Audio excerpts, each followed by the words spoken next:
کہ بچہ ساری زندگی فرما بردار رہا، یعنی ماں بن کے پالا، پر آج اس نے غلط ذہن سے میرا ہاتھ پکڑ لیا ہے اور میں تڑپ گئی ہوں، ٹوٹ گئی ہوں۔ سنار کے بارے میں عارف رومی نے لکھا ہے کہ وہ اس نے بے اولاد تھا تو اس نے ایک بچہ لے کے پال لیا، تو بچہ اس کو باپ کہتا تھا، اس کی بیوی کو ماں کہتا تھا۔ انہوں نے لے پالک بچہ تھا، اور یہ لوگ جن کی اولاد نہیں ہوتی ترس جاتے ہیں، کہ ترسے ہوئے لوگ تھے۔ بچے کو لے لیا، پالا، وہ بچے نے بھی حد کر دی فرما برداری۔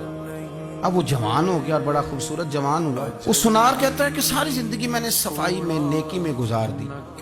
ایک دن دکان کے پہ ایک عورت آئی تو وہ کہنے لگی یہ چوڑیاں مجھے خود سے آپ پہنا دیں۔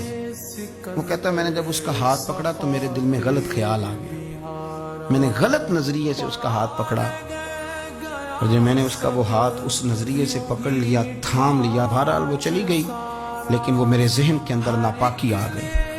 تو میں گھر گیا تو میری بیوی باہر کھڑی تھی اور رو رہی تھی، تڑپ رہی تھی۔ میں نے اسے کہا کیا ہوا؟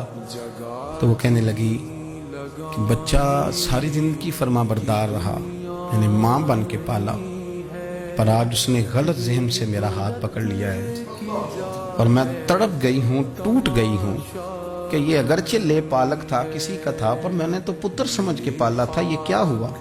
وہ کہتا میری چیخ نکل گئی، تو میں نے اسے کہا کہ یہ اس کی غلطی نہیں، یہ میری غلطی ہے۔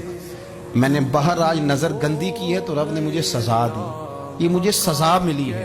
تو کسی کی بہن کو پھول بھیجنا چاہتا ہے تو اگر اسی رات تیری بہن کو پھول آ گیا تو کسی کی بیٹی پر گندی نظر ڈالتا ہے، تو اگر یہ تیرے گھر میں یہ قرض چکانا پڑا۔ وہ ایک دوست ہے تو وہ پسند کی شادی کر رہا تھا اس کے گھر میں، تو اس کی بہن نے کہا ہے اس سے، اس کی بہن نے کہا، اس نے کہا بھائی تو مرضی کی شادی کر رہا ہے، میرا ابا اپنی پگڑی تیرے پیروں میں رکھتا ہے، ماں دوپٹہ رکھتی ہے کہ بیٹے ہم تباہ ہو جائیں گے، نہ کر، اور آج اگر تیرا یہ حال ہے تو پھر مجھے بھی اجازت دے، میں بھی مرضی کی شادی کروں۔ تو وہ کانپ گیا بری طرح سے۔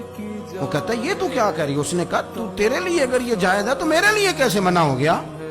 تو یہ کوئی مہذب قومیں نہیں جو ایسے کرتی ہیں، یہ کوئی تعلیم یافتہ ہونے کی یا گورا چٹا ہونے کی علامت؟ کیا آپ کسی کو پھول بھیجیں گے؟ شرم نہیں آتی؟ مہذب قوم اور شریف لوگ کون ہوتے ہیں؟ میرے نبی کریم علیہ السلام نے فرمایا الحیاء من الایمان، حیا تو ایمان کا حصہ ہے۔ اگر تیری نظر زیادہ جھکی ہوئی ہے تو زیادہ حیا والا ہے۔ اس لیے یہ کوئی گند مند کسی جگہ بھی کسی شخص کو کرنے کی اجازت نہیں، ورنہ یاد رکھیں، اس لیے کہ جب آپ کے گھر میں بہو بیٹیاں ہیں، بہنیں ہیں، پھر بھی آپ یہ ذوق بنائیں تو پھر پتہ نہیں کیا سوچتی ہے دنیا، کہاں روکیں گے۔